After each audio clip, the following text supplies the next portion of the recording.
যে এই পৃথিবীতে বিপর্যয়টা কিভাবে ঘটবে, তো বলা হয়েছে যে ইলম নাজিল করার মাধ্যমে আল্লাহ আমাদেরকে সম্মানিত করেছেন, আমরা আল্লাহর পরিচয়ে জানতে পেরেছি, আমরা তাওহীদবাদী হতে পেরেছি, পরকালের সম্পর্কে আমরা জানতে পেরেছি। রাসূলুল্লাহ সাল্লাল্লাহু আলাইহি ওয়াসাল্লাম বলেছেন এই পৃথিবী থেকে এই ইলম একদিন উঠে যাবে, মানুষ জানবে না ধর্ম বলে কোনো কিছু।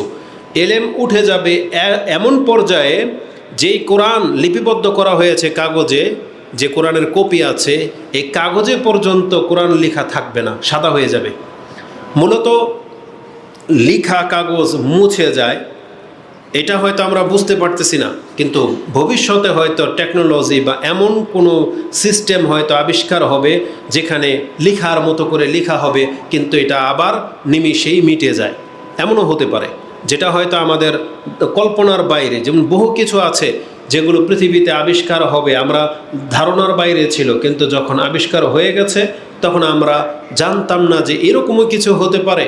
তো ঠিক রাসূলুল্লাহ সাল্লাল্লাহু আলাইহি ওয়াসাল্লাম বলেছেন পৃথিবীর মানুষ এমন একটা দিন পেতে যাবে যেই দিন রাতে তারা ঘুমাবে, দিনের বেলায় উঠে তাদের কোনো কোরআনের কপি থাকবে না, কোরআন প্রিন্ট আকারে থাকবে না।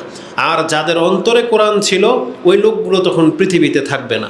তার মানে এখন সিনাতেও কোরআন নাই, আর প্র্যাকটিক্যালও কোরআন নাই, কোরআনওয়ালারা সব মরে যাবে। তখন এই পৃথিবীতে কোরআন বলে কোনো কিছু থাকবে না। তারপরে মানুষ ভুলে যাবে, মসজিদগুলো থাকবে না, সালাত নামাজ থাকবে না, সিয়াম থাকবে না। কারণ এগুলো আজকে আমরা কেন জানতে পারতেছি, যেটা আমাদের শিক্ষকরা আমাদেরকে জানিয়েছেন, আপনারা আমাদের কাছ থেকে জানতেছেন, আপনাদের কাছ থেকে আপনাদের সন্তানরা জানতেছে। যেমন খেতে বসলে যখন কেউ বাম হাতে খায় আপনি কি বলতেছেন, যে ডান হাতে খাও, বসে খাও, ছেলেকে বলতেছেন। এই সিস্টেমটা উঠে যাবে। তার মানে বাবা নিজেই জানবে না ডান হাতে খেতে হয়, তখন তার সামনে সন্তান বাম হাতে খাবে, সে তো এটাকে হালাল হারাম বোঝে না, সে এটাকে মানে ধর্মীয়করণ করবে না, তখন ও বাম হাতে খাবে। কিন্তু পৃথিবীতে একটা সময় মানুষ জানবে না যে এটা হালাল না হারাম, এটা জায়েজ না জায়েজ, বা এটা বলতে হয়, ঘর থেকে বের হলে কি বলতে হবে এটা মানুষ জানবে না। এখন মানুষ জেনে শুনেও বলে না। এখন অধিকাংশ মানুষ, আপনারা যারা আছেন অধিকাংশ মানুষ যদি এখন প্রশ্ন করি আপনি বলতে পারবেন যে হ্যাঁ এটা আমি জানি। যেমন কিছু খেলে কি বলে খেতে হয়, বিসমিল্লাহ। জুতা কোন পায়ে পরতে হয়, ডান পায়ে। কিন্তু আমরা কয়জন ব্যক্তি আছি যে এগুলো প্রপারলি পালন করি? আপনি হাজারো মানুষের ভিড়ে যান, তখন দেখতে পাবেন যে অধিকাংশ মানুষ কোন পায়ে জুতা পরতেছে ওর এই ধ্যান খেয়ালই নেই, কিন্তু ও জানে যে এটা ডান পায়ে পরতে হয়।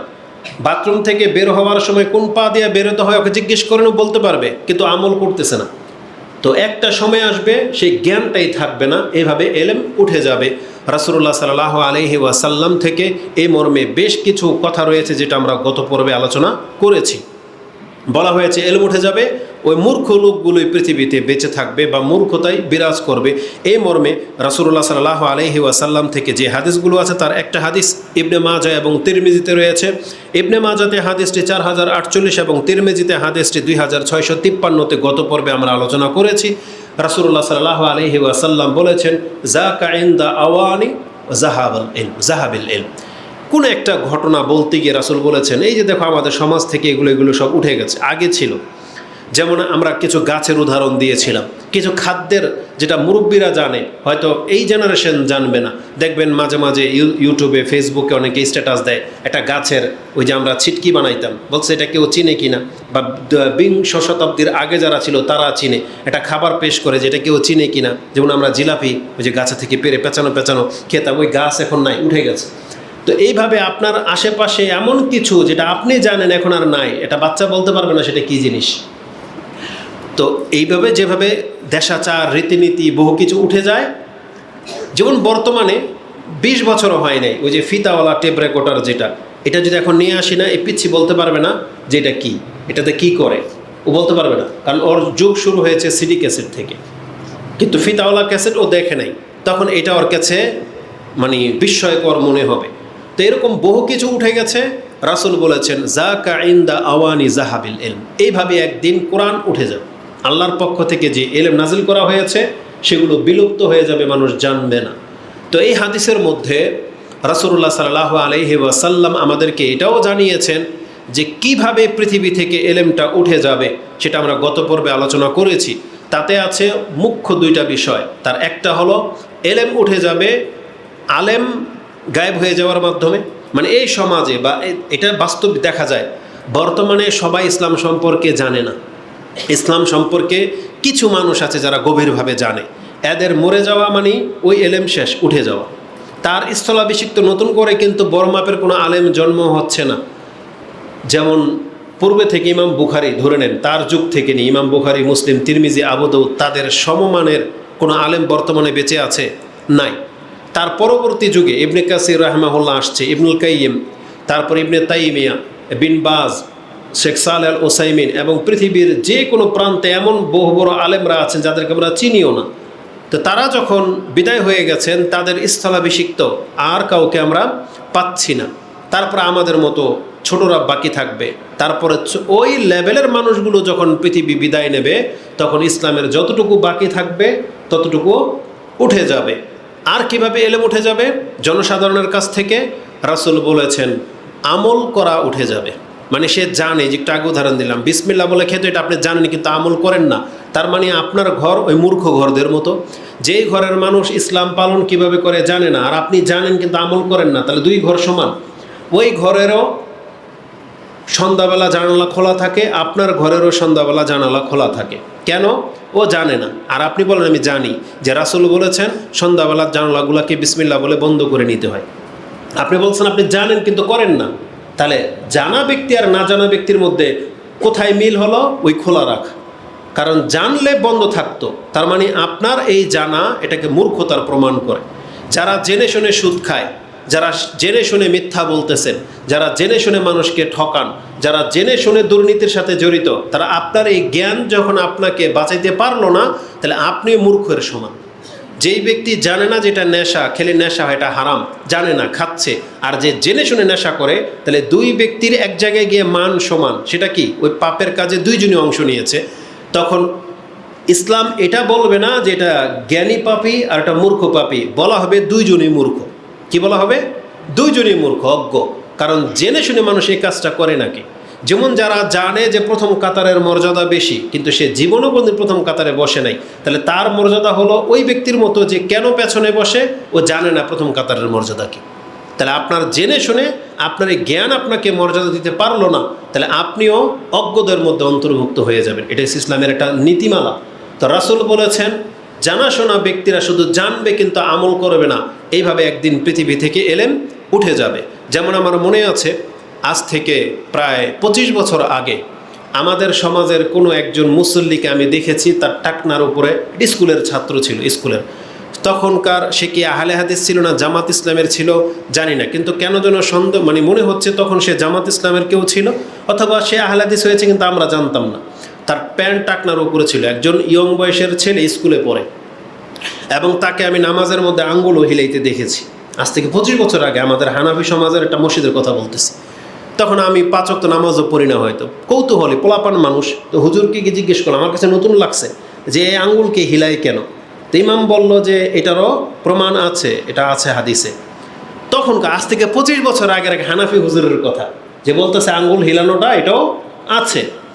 এইভাবে যদি সব আলেমরাই যদি বলে দিত সত্যটা, যে আমি এটা করি না, আমার কাছে এটা অতটা পাওয়ারফুল ইবাদত না, তাহলে ওই ব্যক্তি করতেছে মানে হাদিসে আছে, তাহলে কি এই সমাজে দ্বন্দ্ব হবে? দ্বন্দ্ব হওয়ার কথা ছিল না, যার কাছে যেটা মূল্যায়ন পাবে। কিন্তু বর্তমানে সব হানাফি না, কিছু হানাফি আছে যেগুলো দুষ্ট মার্কা, এগুলো হচ্ছে হিন্দুদের মতো, যারা দাঙ্গা লাগাতে চায়। হিন্দুদের মধ্যে সব হিন্দু কিন্তু এক না, কিছু হচ্ছে সাধারণ মুসলিমদের মতো সাধারণ হিন্দু, আর কিছু আছে দাঙ্গাবাজ হিন্দু। ও টেকনিক করে, মানে মুসলিমের রূপ ধরে মন্দির ভাঙবে যাতে মুসলিম আর ঝগড়া লেগে যায় হিন্দু। ঠিক মুসলিমদের মধ্যেও হানাফিদের মধ্যে এমন দুষ্ট প্রকৃতির কিছু হানাফি আছে, কবর মাজার পূজারী বা কিছু, এরা হানাফি নাম দিয়ে হানাফি সমাজটাকে বদনাম করতে চায়, বুঝছেন? এরপরে ওই হানাফি আর আহলে হাদিসের মধ্যে একটা দ্বন্দ্ব লাগাতে চায়। অথচ হানাফি বিজ্ঞ আলেম যারা সৎ, তারা ভালো করে বুঝে যেগুলো কোরআন সুন্নাহ মোতাবিক হচ্ছে, তারা একটা করতেছে, আমরা একটা করতেছি, তবে দ্বন্দ্ব করা যাবে না, এটা তারাও বুঝে। কিন্তু বেশি অ্যাগ্রেসিভগিরি যারা দেখায়, তারাই মূলত ওই সমাজে মাতাব্বরি টাইপের ঝগড়াটা লাগায়। যেমন এইখানে একজন ইমাম যদি থাকে, পেছন থেকে কেউ আমিন বলছে, সে নামাজই বন্ধ করে দেবে। এমনও মসজিদ আছে নামাজ ছেড়ে দিয়েছে, নামাজ ছেড়ে দেয়, কে আমিন বলল, আচ্ছা ওর গায়ে লাগলো কেন? তার মানে ও হচ্ছে ফাসাদকারী। বুঝছেন? কিন্তু ও যদি জ্ঞানী হতো তাহলে ওর গায়ে লাগার কথা ছিল না, কারণ ও একজন ইমামের সব রকমের জ্ঞান থাকতে হবে। কেউ যদি হাত ছেড়েও নামাজ পড়ে, ইমাম কোনোদিন নামাজ ছেড়ে দিয়ে ওকে ধাক্কা দিয়ে বের করে দিবে না, এটা তো মূর্খামের প্রমাণ। আফগানিস্তানে এমন একটা ঘটনা ঘটেছে, সৌদি আরব থেকে, আরব দেশ থেকে মানে মুজাহিদ হয়ে ওদের পক্ষ হয়ে গেছে জিহাদ করতে, যুদ্ধ করতে, কিন্তু ওরা মাযহাবের উপরে এত বেশি গোরামি, পাশে একজন সালাফি ব্যক্তি ছিল যে আঙ্গুল হিলিয়েছে, ওই আফগানি গোরা ও নামাজ অবস্থায় আঙুল ধরে আঙুলে ভেঙে ফেলছে।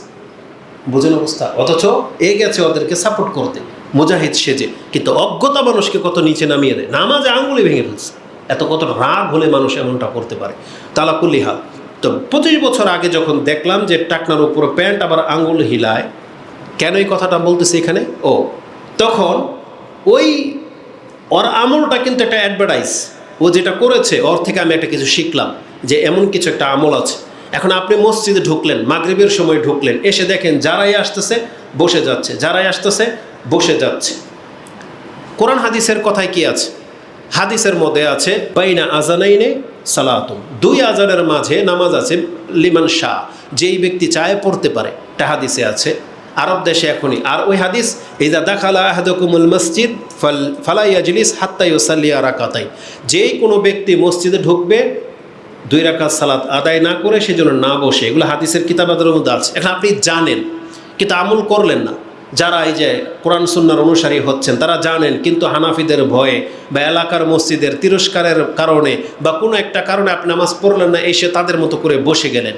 তারা আপনার এলম আমল না করার কারণে এই এলমটা বিলুপ্ত হয়ে যাচ্ছে বা অজ্ঞতার মধ্যে চলে গেছে। হানাফি যে কোনো মসজিদে ঢোকেন, মাগরিবের নামাজের আগে তাদের নামাজ পড়তে আপনি দেখতে পাবেন না, একজনকেও দেখতে পাবেন না। তার মানে কি একজনও কি জানে না?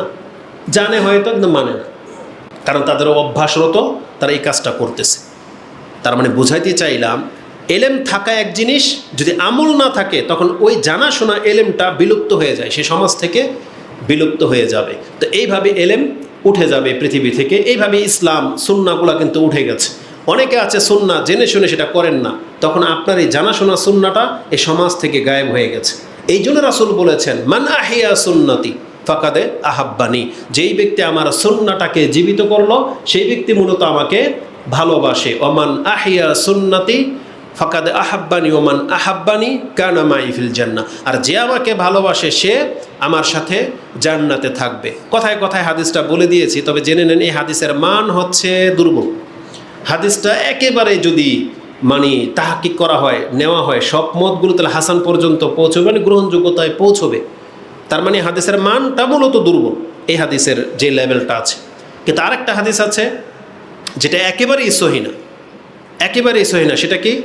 মান আহাব্বা সুন্নতি ফাকাদে আহাব্বানি ওমান আহাব্বানি কানা মাই ফিল জান্নাহ, যে আমাকে ভালোবাসে, যে আমার সুন্নতকে ভালোবাসে সে আমাকে ভালোবাসলো, আর যে আমাকে ভালোবাসে সে আমার সাথে জান্নাতে থাকবে। এটা একবারেই দুর্বল, একবারে নিতান্তই দুর্বল। অথচ এই হাদিসটাই দেখবেন বহু ইমাম, বহু মুফাসসির, বহু বক্তা তার বক্তব্যের মধ্যে বলতেছে যে মান আহাব্বা সুন্নতি ফাকাদে আহাব্বানি, যে আমার সুন্নতকে ভালোবাসলো সে আমাকে ভালোবাসলো। এটা তাকে ডাল ভাতের মতন কথা। কে আছে রাসূলের সুন্নতকে ভালো না বাসবে? আমরা সবাই রাসূলের সুন্নতকে জানলে ভালোবাসবো, কিন্তু ভালোবাসলেই যে আপনি রাসূলকে ভালোবাসেন এটা প্রমাণ হয় না, বরং সুন্নত মোতাবিক আমল করলেই এটাই হচ্ছে প্রমাণ যে আপনি রাসূলকে ভালোবাসেন। কারণ মান আহাব্বার চাইতে মান আহিয়া সুন্নতি এটার গুরুত্ব বেশি। কারণ একটা সুন্নাতকে জীবিত করা অনেক সময় রক্তক্ষয়ী যুদ্ধ লেগে যায়।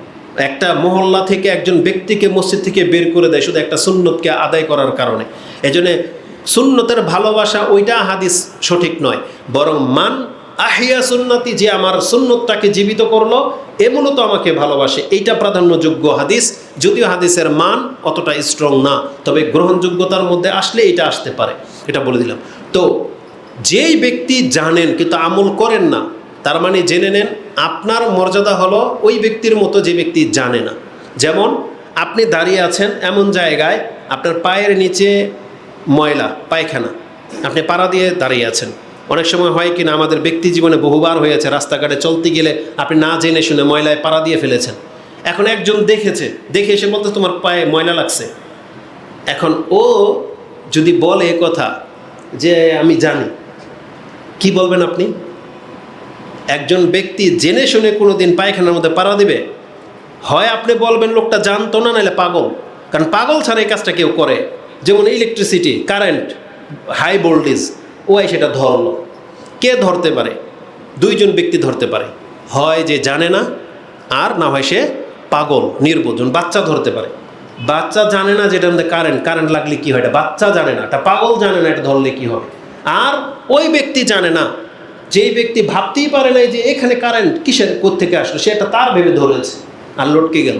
এখন যেই ব্যক্তি এটা ধরলো আর ও যদি বলে, তাকে যদি জিজ্ঞেস করা হয় যে এখানে কারেন্ট আছে তুমি জানো, ও যদি বলে আমি জানি, তাহলে ধরলা কেন? আপনার প্রথম প্রশ্ন হয় তো পাগল। তো যাই না শুনে কেউ এটা ধরবে? তো ধর্মটা ঠিক তাই, আপনি ধর্মের খেলাফ চলতেছেন আর আপনাকে উপদেশ দিলে আপনি যদি বলেন এটা আমি জানি, তা তার মানে আপনি পাগল। জেনে শুনে আপনি হকটা থেকে বাতিলটা কেন করবেন? এটা পাগল ছাড়া কেউ করতে পারে না। আর না হয় আপনি মেনে নেন যে ভাই এটা আমি জানতাম না, কারণ অধিকাংশ মানুষের রেজাল্ট এটাই জানবে যে দেখি নাই, তাই না? ময়লাতে পারা দিস বললে কি বলবে? আমি দেখি নাই। তাহলে এটা হচ্ছে ওর উজুর, এটা হচ্ছে ওর দুর্বলতা, বা এটা হচ্ছে ওর অজ্ঞতা, যেটা না জানার কারণে পাড়া দিয়েছে। তাহলে যেই ব্যক্তি জেনে শুনে পাড়া দেবে, তাহলে ওর মর্যাদা হলো ওই ব্যক্তির মতো যে জানে না, মানে মূর্খ। এই জন্য যারা যতটা ইসলাম জানেন, আপনি যদি আমল না করেন তাহলে আপনার এই জানা বৃথা। আপনাকে ইসলামের খাতার মধ্যে অজ্ঞতা হিসেবে গণনা হবে, জ্ঞানীদের খাতায় আপনার নাম উঠবে না কিয়ামতের মাঠে, কারণ আপনি অজ্ঞ ছিলেন, এটা বলা হবে। যারা কোরআন পড়তে জানেন কিন্তু পড়েন না, তার মানে আপনার লিস্ট হচ্ছে অজ্ঞদের লিস্ট। একটা লোকে কোরআন পড়ে না, কেন দেখবেন যে বসে আছে মসজিদে জিকির করতেছে কিন্তু কোরআন পড়ে না, ওকে জিজ্ঞেস করে বলবে যে ভাই আমি তো ছোটোবেলায় শিখি নাই, কোরআন পড়তে পারি না। তাহলে আপনি বসে আসছেন যে, তার মানে আমরা কি মনে করব? তার মানে এই লোকগুলো মনে কোরআন পড়তে পারে না, কারণ এই যে এরা কোরআন পড়তেছে, এরা বসে আছে, তার মানে এরা মনে কোরআন পড়তে পারে না। তাহলে অপরিচিত কোনো ব্যক্তি যখন আসবে, হুকুম লাগাবে কিসের ভিত্তিতে? আমলের ভিত্তিতে। যখন আপনি আমল করবেন তখন আমি বুঝবো যে লোকটা জানে। যেমন আপনার চোখের সামনে অনেকে আলহামদুলিল্লাহ বলে, হাঁচি দেয়, আলহামদুলিল্লাহ বলে, কিন্তু আরেকজনও হাঁচি দিয়ে চুপ করে আছে। আমি কি মনে করব? আমি মনে করবো যে এই লোকটা জানে, যা হাঁচি দিলে যে আলহামদুলিল্লাহ বলতো এটা জানে, আর উনি বললো না মানে উনি হয়তো এটা জানেন, তার মানে অজ্ঞ, তাই না? এখন ওনাকে যদি বলা হয় যে হাঁচি দিলে তো আলহামদুলিল্লাহ বলতে হয়, উনি যদি বলে আমি জানি, তার মানে তাহলে ওনার এই জানাটা উনি দাবি করতেছে জানে, কিন্তু সামনের লোকে ওনাকে কি মনে করতেছে? অজ্ঞ, সেটা জানে না। তো জেনে শুনে কোনো ব্যক্তি যদি আমল না করেন, তাহলে আপনার অবস্থা হয়ে যাবে না জানা ব্যক্তির মতো। তো রাসূল বলেছেন দুইভাবে ইসলাম উঠে যাবে পৃথিবী থেকে। এক, যারা জানে তারা আমল করবে না, আর যারা আমল করে জানে এদের সংখ্যা কমে যাবে, আল্লাহ এদেরকে উঠিয়ে নেবে। মানে এরা মরে গেলে ইসলাম পালন করার মতন কোনো ব্যক্তি আর পৃথিবীতে বাকি থাকবে না। এইভাবে একদিন ইসলামই হারিয়ে যাবে। যেমন স্পেনে একটা সময় নাকি মুসলিমদের রাজত্ব ছিল, কিন্তু এখন খ্রিস্টানরা বসবাস করে। এখানে মুসলিমদের কোনো ঐতিহ্য কিছুই নেই, কারণ সেখানে ইসলাম পালন করার মতন কোনো ব্যক্তি নেই। আর এই কথাটাই রাসূলুল্লাহ সাল্লাল্লাহু আলাইহি সাল্লাম ওই বদরের যুদ্ধে, প্রথম যুদ্ধে বলেছিলেন 313 জন, তাই না? বদরের যুদ্ধে কয়জন ছিল? এই 313 জন মাঠে নামিয়ে দিয়ে রাসূল আল্লাহর কাছে দোয়া করছে, আল্লাহুম্মা ইনতুহলিক হাযিহিল ইসাবাতা মিন আহলিল ইসলাম। আল্লাহ, ইসলাম পালন করার এই ছোট্ট দলটাকে যদি আজকে তুমি হালাক করে দাও, আজকে যদি কাফেররা এদেরকে মেরে দেয়, লাম তুবাদ ফিল আরদ, তাহলে এই জমিনে তোমার ইবাদত করার মতো আর কেউ বাকি থাকবে না। মানে এই জমিনে তোমার আর ইবাদত হবে না, কারণ ইবাদত করার মতো এই 313 জনই ছিল, এদেরকে আমি নিয়ে আসছি। আজকে এরা যদি হালাক হয়ে যায়, তো তোমার ইবাদত করবে কারা? আল্লাহুম্মা ইনতুহলিক হাযিহিল ইসাবাতা মিন আহলিল ইসলাম লাম তুবাদ ফিল আরদ আল্লাহুম্মা আনজিজলি মা ওয়াতানি। আল্লাহ তুমি আমার সাথে যা ওয়াদা করছো আজকে বাস্তবায়ন করে দেখাও। আল্লাহ করেছিল, আল্লাহ বাস্তবায়ন করে দেখিয়েছিল। কি করেছিল? 313 জনকে আল্লাহ বিজয়ী দান করে দিলেন। তার মানে আমি বোঝাতে চাইলাম, ইসলাম পালন করার মতন ব্যক্তি যদি না থাকে যেই সমাজে, সেই সমাজে ইসলাম থাকবে না। মানে একজন মুসলিমই পারে ইসলামটাকে টিকিয়ে রাখতে। ইসলাম মুসলিমকে টিকাবে না, বরং মুসলিমের দায়িত্ব ইসলামকে টিকিয়ে রাখা। আজকে ইন্ডিয়াতে হিন্দুরা দায়িত্ব নিয়ে নিয়েছে ইসলাম রাখবে না। তাই ইসলাম না রাখলে কি করতে হবে? মুসলিমদেরকে সরাও। এই জন্য তারা মুসলিমকে নিধন করার কাজে লেগে গেছে। মসজিদ ভেঙে দাও। মসজিদ ভাঙা মানে কি? ইসলাম ভাঙা। কারণ মসজিদ না থাকলে ইসলাম চিনবেনি না যে এই এলাকার মানুষ মুসলমান না হিন্দু। বোঝেন না টেকনিকটা কোথায়? কিন্তু ওরা চাচ্ছে কি রাখবে না? ইসলাম রাখবে না। আর ইসলামকে সরাতে হলে কি সরাতে হবে? মুসলিমদেরকে সরাতে হবে। এটাই টেকনিক।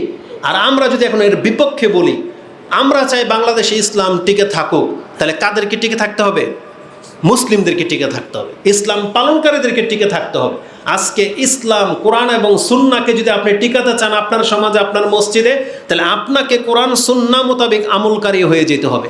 না হলে এটা দখল করে নেবে কোনো কবর মাজার পূজারী, দখল করে নেবে কোনো মাযহাবী, দখল করে নেবে কোনো আউল ফাউল বাউলের কোনো লোক। কিন্তু আপনি যদি চান না আমার দখলে থাকবে, তাহলে আপনি কোরআন সুন্নাহ মোতাবেক আপনাকে আমল করতে হবে। যেগুলো কোরআন সুন্নাহ মোতাবেক আপনাকে জীবন চলে যাবে, এগুলো ছাড়া যাবে না, এগুলোর উপর আমল করতে হবে, তাইলে ইসলাম টিকে থাকবে। এইভাবে না একটা জেনারেশন টিকে থাকে। তো রাসূল বলেছেন যে ইসলাম একদিন উঠে যাবে কিসের মাধ্যমে? ইসলাম পালনকারী ব্যক্তিদের বিদায় হয়ে যাওয়ার মাধ্যমে। তো এই পর্বটা আমরা আলোচনা করে ফেলেছি, এই জন্য এদিকে আর যেতে চাচ্ছি না।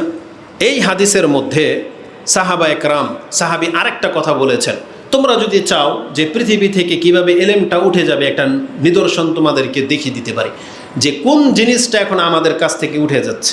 তিনি বলেছেন, হলফ করে বলেছেন, ইনশিতা লাউ হাদ্দিসান্নাকা বিআউয়ালি ইলমিন ইউরফাউ মিনান নাস। তুমি যদি চাও যে মানুষের মধ্য থেকে কোন জ্ঞানটা প্রথমে উঠে গেছে বা যাচ্ছে, আমি তোমাকে দেখিয়ে দিতে পারি। আর সেটা হচ্ছে আল খুশু, মানে আল্লাহ সুবহানাহু ওয়া তাআলার জন্য একাগ্রতা, যেটা মানে একাগ্রতার সাথে ইবাদত করা, এই জিনিসটা মানুষের অন্তর থেকে উঠে যাচ্ছে।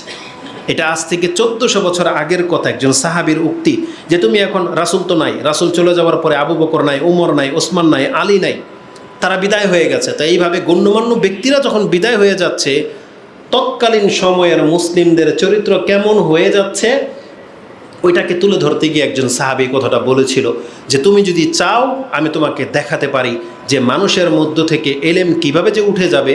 একটা এলেম উঠে গেছে, সেটা কি? এটা এলেম কিনা, মানে আপনার অন্তরে আল্লাহর জন্য একাগ্রতা থাকবে, একবারে আপনি আল্লাহর জন্য নমনীয় হয়ে যাবেন। এটাকে আমাদেরকে শিক্ষা দেওয়া হয়েছে না? আল্লাহ বলেছে না যে তোমরা খুশু খুজুর সাথে আল্লাহর ইবাদত করো। আল্লাহ সুবহানাহু ওয়া তাআলার সামনে আমাদেরকে কানিত বলা হয়েছে, কানিতিন, মানে তোমরা একবারে বিনয়ের সাথে দাঁড়াও। এটা আল্লাহর পক্ষ থেকে এসেছিল। বিনয়ীটা কেমন হয় সেটা সাহাবা একরাম এবং রাসূলুল্লাহ সাল্লাল্লাহু আলাইহি ওয়াসাল্লাম আমাদেরকে আমল করে দেখিয়েছেন। তাদেরকে কারেন্ট, তারপরে এসি, এগুলো তাদের একাগ্রতা নষ্ট করতে পারে নাই। কিন্তু আজকে আমাদের কারেন্ট আছে, এসি আছে, মসজিদ আছে, বসার মতো জায়গা আছে, কিন্তু আমাদের একাগ্রতা নাই। এখন যদি ধরেন কারেন্ট চলে যায় আর নামাজ যদি লম্বা হয়ে যায়, খুতবা যদি লম্বা হয়ে যায়, অধিকাংশ মানুষ অস্থির হয়ে যাবেন না? কারণ আমাদের ইবাদত হলো আমাদের পজিটিভের সাথে, নেগেটিভের সাথে আমাদের ইবাদত নাই। এখন যদি যুদ্ধ শুরু হয়ে যায়, ঘরে যদি খাদ্য না থাকে, আপনি ডাইরেক্ট বলেন কি এর নামাজ রোজা, আমি খেতেই পাই না। এটা হচ্ছে বর্তমান মুসলিমদের পরিস্থিতি। আর তার যুগে রাসূল ইসলামের সময়কালে সাহাবীদের খাদ্য ছিল না, আমাদের মধ্যে তো ফ্যাসিলিটি ছিল না, কিন্তু ইবাদতে একাগ্রতা ঠিকই ছিল। আল্লাহর দিকে ধাবিত হওয়ার মতন অন্তর তাদের ছিল। আর আমাদের অন্তর হলো ফ্যাসিলিটির সাথে, যে যতটুকু ফ্যাসিলিটি পাবে সে ততটুকু আন্তরিকতা দেখায়, যার ফ্যাসিলিটি কম তার একাগ্রতা কম। এটা সংগঠন পালন করার ক্ষেত্রে, যদি আমরা সংগঠন করি না, কিন্তু আমরা দেখতে পাচ্ছি যারা সংগঠন করে তারা যদি প্ল্যাটফর্ম পায় তাহলে সংগঠনের জন্য যান পড়ান, কিন্তু কর্মী হয়ে থাকতে চায় না কেউ, বুঝেন? ঠিক তেমনি এই মসজিদ ধরেন, যাকে একটা দায়িত্ব দিয়ে দিবেন, সে এসে মানে হামতাম কথা বলতে পারবে, এই লাইট বন্ধ করে, এই দরজা করে, এটা খোলা কেন, এটা কেন, এটা ময়লা কেন, যারা এই তদারকি করতে পারবে তারা দেখবেন মসজিদে আগে আসে। কিন্তু এমন বহু ব্যক্তিরা আছেন যাদেরকে দায়িত্বটা দেওয়া হয় নাই বা আপনি নেন নাই, তখন আপনি মসজিদ খোলা রাখলেও কিছু বলতেছেন না, ময়লা পড়লেও কিছু বলতেছেন না, আপনি নিজেদের উঠায় ফেলে দিবেন, আপনি করতেছেন না, বলবেন কেন, এটা আমার কাজ। একাগ্রতাটা নাই। জীবনের প্রত্যেকটা ক্ষেত্রে আপনি দেখবেন যে আমাদের একাগ্রতা যেটা আল্লাহর অভিমুখী বা খুশু নমনীয় হওয়া, এই জিনিসটা নাই। আজ থেকে 1400 বছর আগেই উঠে গেছে। তো এইভাবে বহু কিছু আমাদের থেকে উঠে গেছে। সততা উঠে গেছে, আমানতদারিতা উঠে গেছে, ওয়াদা খেলাফ শুরু হয়ে গেছে। মুসলিম, এগুলো সব মুসলিমদের চরিত্র। ওয়াদা করলে খেলাফ করে, দুর্নীতি করে, ব্যবসাতে মানুষকে ঠকায়, মিথ্যা বলে, প্রতারণা, সব কিছু মুসলিমদের মধ্যে আছে। কয়জন ব্যক্তি আছে যে তারা চরিত্রের দিক থেকে সবাই তাকে পারফেক্টভাবে গ্রহণ করবে? কে যেন একটা কথা বলেছিল যে আমরা প্রত্যেকের খবর জানি। একজন ব্যক্তি কতটা সৎ, কতটা প্রাধান্যযোগ্য, এটা কিভাবে বুঝবেন জানেন? আচ্ছা বলেন তো দেখি, যারা মেয়ে বিয়ে দিবেন বা যাদের বোন আছে বিয়ে দিবে, আবার এমনও আছে যাদের বন্ধু বান্ধব আছে যারা বিয়ে করবে, একসাথে চলাফেরা করতেছেন, একে অপরকে বলতেছেন আমার বোনটাকে বিয়ে দিব, ভালো একটা পাত্র পেলে জানাইও।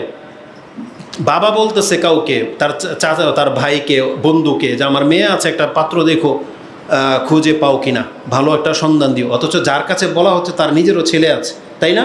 সেও খুঁজতেছে যে আমার একটা মেয়ে দরকার, ভালো সম্ভ্রান্ত একটা ভদ্র একটা মেয়ে দিও তো, খুঁজে থাকলে। আচ্ছা, তো ওনার ছেলে আছে, ওনার মেয়ে আছে, দুইজনেই খুঁজতেছে, কিন্তু একে অপরকে কেন বলে না যে আমার মেয়েটাকে তোমার ছেলের সাথে বিয়ে দিয়ে দিই, বা তোমার মেয়ে আছে আমার ছেলের সাথে বিয়ে দিয়ে দাও? কেন? তার মানে আমরা বন্ধু বটে, আত্মীয় বটে, কিন্তু আপনি মনে করতেছেন যে এর যোগ্য না, কারণ ওর তো আমি চিনি। তাহলে যতদিন পর্যন্ত এই যোগ্যতাটা আমরা অর্জন করতে না পারবো, ততদিন পর্যন্ত জেনে নেন আমি আর আপনি কিছুই হইতে পারিনি। যেই দিন দেখবেন যে আপনার লগের লোক আপনাকে স্বেচ্ছায় মেয়ে দিতে চাচ্ছে বা আপনার মেয়ে নিতে চাচ্ছে, তখন বুঝবেন যে না, ওর কাছে আমার একটা প্রাধান্য আছে।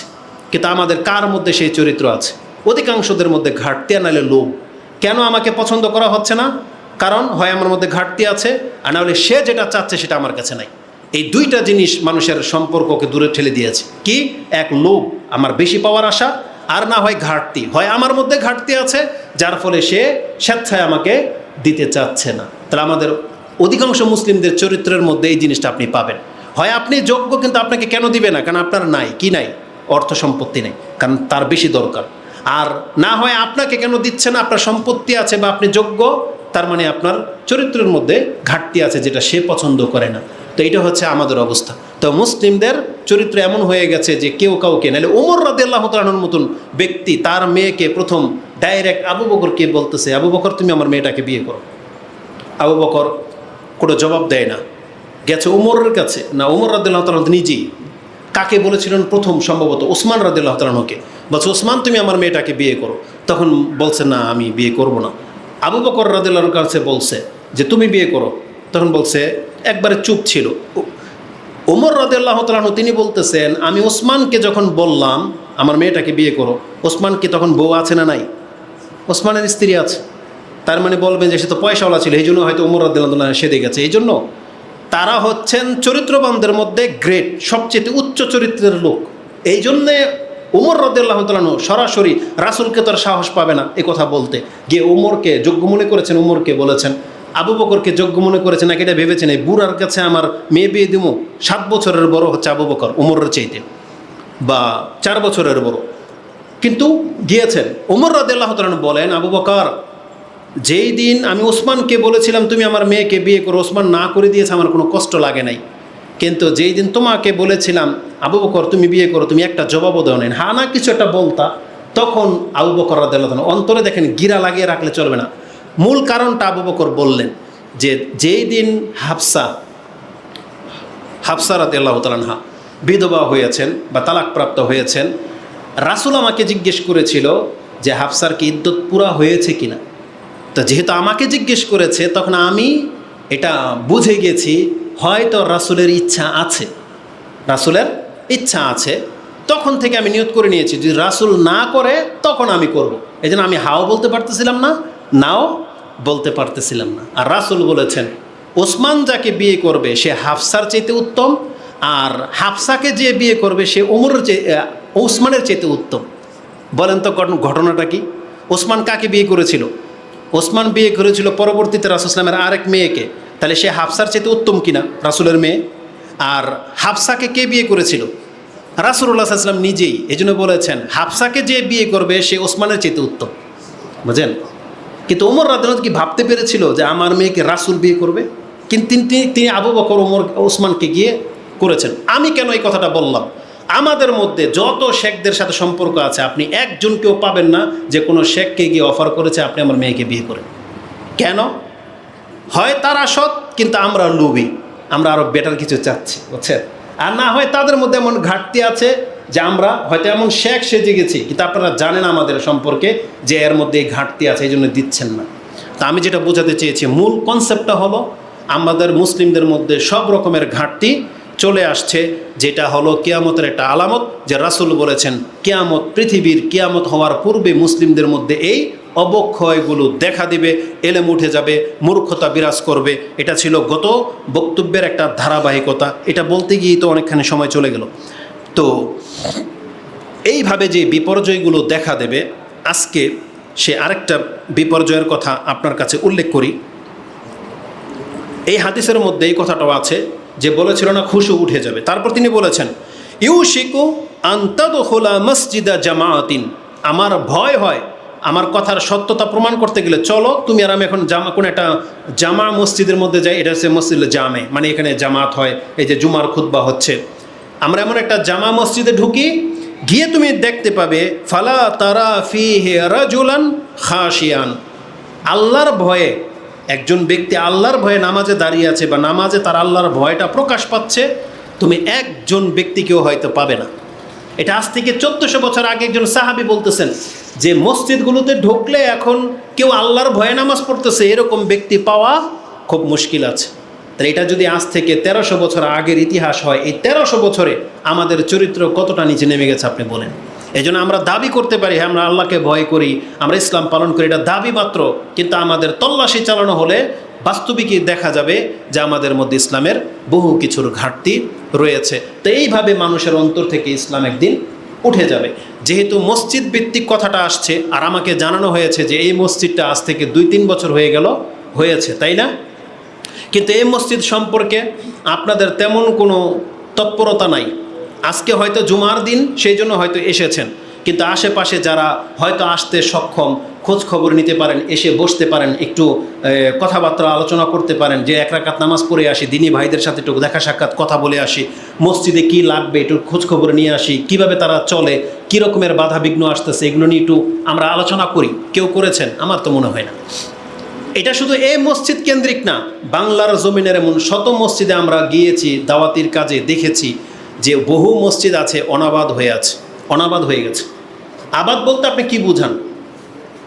5 ওয়াক্ত নামাজ উপস্থিত হওয়া, এটা হচ্ছে আবাদ হওয়া। শুধু জুমার দিনে মসজিদে উপস্থিত হওয়া এটাকে মসজিদের আবাদ বুঝায় না। আমরা হয়তো জুমার দিন মসজিদে আসি, কিন্তু 5 ওয়াক্ত নামাজে আমরা মসজিদে আসি না। বরং মসজিদকে আবাদ করা মানে কি, কিয়ামতের আগে মসজিদের অবস্থাগুলো কি হয়ে যাবে সেই দিকে আপনাকে একটু ইঙ্গিত করে দিই। রাসূলুল্লাহ সাল্লাল্লাহু আলাইহি ওয়াসাল্লাম তিনি আমাদেরকে শুধু 5 ওয়াক্ত নামাজের জন্যই মসজিদে আসতে বলেন নাই, আর এটা তো আল্লাহই ডেকেছেন যে 5 ওয়াক্ত নামাজে তোমরা মসজিদে আসো।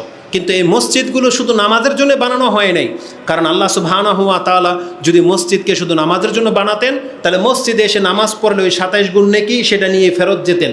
কিন্তু রাসূল বলেছেন যেই ব্যক্তি সকাল এবং সন্ধ্যায় মসজিদমুখী হয় আল্লাহ তার এখানে মেহমানদারের ব্যবস্থা করেন।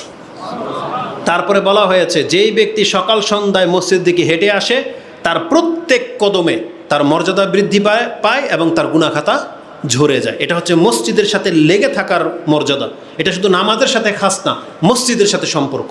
মানে মসজিদ হয়ে গেছে কিছুক্ষণ কাজ নাই, টেনশনে আছেন, বাজারে বসে না থাকে, রাস্তাঘাটের ঢালে বসে না থেকে অজু করে এসে মসজিদে বসেন, 2 রাকাত নামাজ পড়ে মসজিদে বসেন, এসি ফ্যান যাই আছে ফ্যানের নিচে বসে আপনাকে কেউ বাধা দিবে না যে তুমি খামাখা ফ্যান চালা এখানে বসে রয়েছে কেন, কোনো কমিটির লোক আপনাকে বাধা দিবে না। তাহলে আপনি গরমে বসে না থেকে মসজিদে বসে থাকেন। আপনি যে চিন্তা করতেছেন মসজিদে বসে করেন। দুনিয়ার ফেতনা থেকে বাঁচতে চান তাহলে মসজিদে এসে বসেন। আপনি মাঠে ঘাটে কী করেন? ওখানেও ফেতনা আপনাকে পেতে পারে, আপনার চোখ মহিলাদের দিকে যাবে, গান বাজনার শব্দ আপনার কানে চলে আসতে পারে। আপনি মসজিদে এসে বসেন। এটা ছিল মসজিদ বানানোর মূল কাজ, যেটা প্রশান্তির জায়গা হবে, যেখানে আপনার পাপ মাফ হবে, যেখানে আল্লাহর সাথে একটা সম্পর্ক গড়বে। কিন্তু সেই মসজিদকে আমরা জীবন থেকে উঠিয়ে ফেলেছি।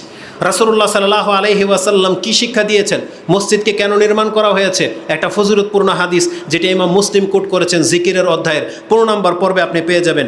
হাদিসটা হচ্ছে 6746। এটা বলার আগে আরেকটা হাদিস আপনাকে বলি যেটা ইমাম তিরমিজি কোট করেছেন 223 এবং আবু দাউদে হাদিসটি 561তে রয়েছে।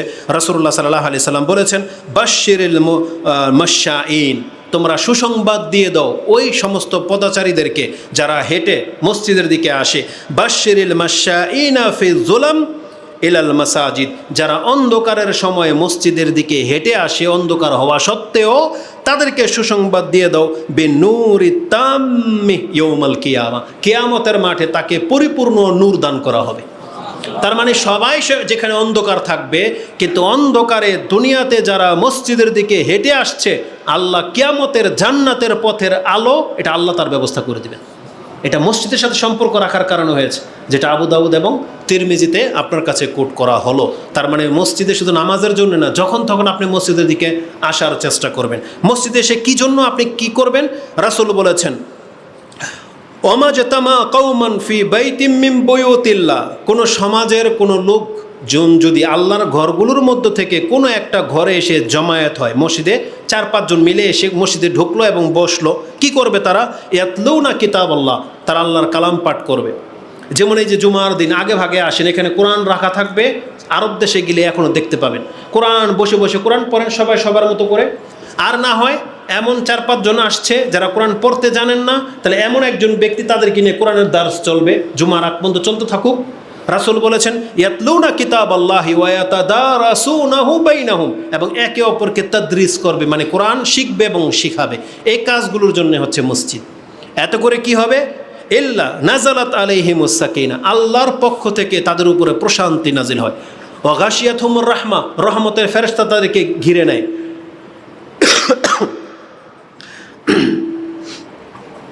ওয়া নাজালাত আলাইহিমুস সাকিনা ওয়া গাশিয়াতহুমুর রাহমা ওয়া হাফফাতহুমুল মালাইকা ওয়া যাকারাহুমুল্লাহু ফীমান ইনদা, এবং আল্লাহর কাছে যে সম্মানিত সৃষ্টিরা আছে আল্লাহ তাদেরকে নিয়ে ফকর করে, আলোচনা করে। দেখছো যে আমার বান্দারা আমার ঘরে এসে কাজ কাম ফেলে দিয়ে বসে আছে, কোরআন পড়তেছে, আমাকে স্মরণ করতেছে। আল্লাহ তাদেরকে নিয়ে এদের সম্পর্কে প্রশংসা করে। যখন একটা বড় লিডার তার মজলিসের সমালোচনায় যখন দেখছো এই যে দেখো ভিডিও ক্লিপ দেখায়, দলের জন্য মার খাচ্ছে, রক্ত দিচ্ছে, দেখছো এগুলো এরকম হোক, মানে এরকম হইতে বলে না, তারা বলে না। এক্সাম্পল স্বরূপ আল্লাহ সুবহানাহু ওয়া তাআলা ফেরেশতাদেরকে দেখায়, তোমরা এনে বলেছিলা এরা ফাসাদ সৃষ্টি করবে, এরা ঝগড়া করবে, রক্ত ঝরাবে, তো এরা কারা? এরাদের সব কিছু ফেলে দিয়ে মসজিদে এসে বসে আছে। আমাদেরকে এভাবে বলা হয়েছে যে আল্লাহ তাদেরকে নিয়ে প্রশংসা করে তাদের সম্পর্কে। তাহলে এটা হচ্ছে মসজিদের বরকত, যেখানে এসে মসজিদে আপনি অবস্থান করবেন, কোরআন পড়বেন, পড়াবেন। আল্লাহ সুবহানাহু ওয়া তাআলা কি বলেছেন? মসজিদকে কেন আবাদ করতে হবে, কেন বানাইতে বলা হয়েছে? শুধু নামাজের জন্য? বরং আল্লাহ সুবহানাহু ওয়া তাআলা বলেছেন ফি বুয়ুতিন আযিনাল্লাহু আন তুরফা, কিছু ঘর আছে যে ঘরগুলোর সম্মান বৃদ্ধি করতে আল্লাহ আদেশ করেছে যে এই ঘরকে সবচাইতে সম্মান দেওয়া হোক। সেটা কি? আপনার বেডরুম, রাজার প্রাসাদ, কি? মসজিদ। ফি বুয়ুতিন আযিনাল্লাহু আন তুরফা, আল্লাহ আদেশ করেছেন তোমরা এটাকে যত সম্মানিত করতে পারো করো, মানে মসজিদগুলোকে সবচেয়ে বেশি আবাদ করতে বলা হয়েছে। আনতুরফা ওয়া ইউযকারা ফিহা ইসমুহু, আর সেখানে কি হবে? রাজনৈতিক পেঁচাল, ব্যবসা বাণিজ্য, আমার গরু হারিয়ে গেছে, মাইক থেকে এটা এলান করা, এটার জন্য মসজিদ। টিকা দেওয়া হবে, এর জন্য মসজিদ। বরং আল্লাহ সুবহানাহু ওয়া তাআলা বলেছেন ইউযকারা ফিহা ইসমুহু, সেখানে আল্লাহর নাম শুধু উচ্চারণ হবে। মসজিদ হবে আল্লাহর জন্য। ওয়ান্নাল মাসাজিদা লিল্লাহ, আল্লাহ বলেছেন মসজিদ হচ্ছে কার? আল্লাহর ঘর। তাহলে সেখানে আল্লাহর নাম ছাড়া আর কোনো নাম এখানে চলবে না। অমুক তুমুক, অমুক নেতা, তমুক নেতা, ওই সমস্ত কিছু মসজিদ অন্তত চলবে না। এটা হচ্ছে আল্লাহর ঘর, এখানে আল্লাহর নাম নেওয়ার জন্য এটাকে সম্মানিত করা হয়েছে। এবং আল্লাহ বলেছেন ইউসাব্বিহু লাহু ফিহা বিল গুদুই ওয়াল আসাল, মানে সকাল সন্ধ্যা সব সময় এই ঘরে শুধু আল্লাহর প্রশংসা চলবে, আল্লাহর হামদ, আল্লাহর প্রশংসা চলবে। এটার জন্য হচ্ছে এই মসজিদ। কিন্তু আমরা কোথায় করি? কোথায় করি আমরা? এই আয়াত আল্লাহ সুবহানাহু ওয়া তাআলা সূরা নূরের 36 নম্বর আয়াতে রয়েছে। এবং যারা এটা করবে তাদের মর্যাদা সম্পর্কে আল্লাহ কি বলেছেন? আল্লাহর ঘরকে সবাই আবাদ করে না। আজকের এই পয়েন্টটা এখান থেকে নিয়ে যান। আজকে কারা কারা আছেন, আমি হাত তুলতে বলবো না, অন্তর থেকে যারা কোরআন এবং সুন্নাহকে বুঝে গেছেন, কোরআন এবং সুন্নাহর পথ কোনটা সেটা জেনে গেছেন, নিজেকে আপনি আহলে হাদিস বলেন আর না বলেন, আমরা বলি নাই নাম দিয়ে আপনি ফিতনা ছড়াবেন, আমরা এটা বলি না, কিন্তু কোরআন সুন্নাহ মেনে চলতে হবে, এই জ্ঞানটা যাদের মধ্যে ঢুকে গেছে।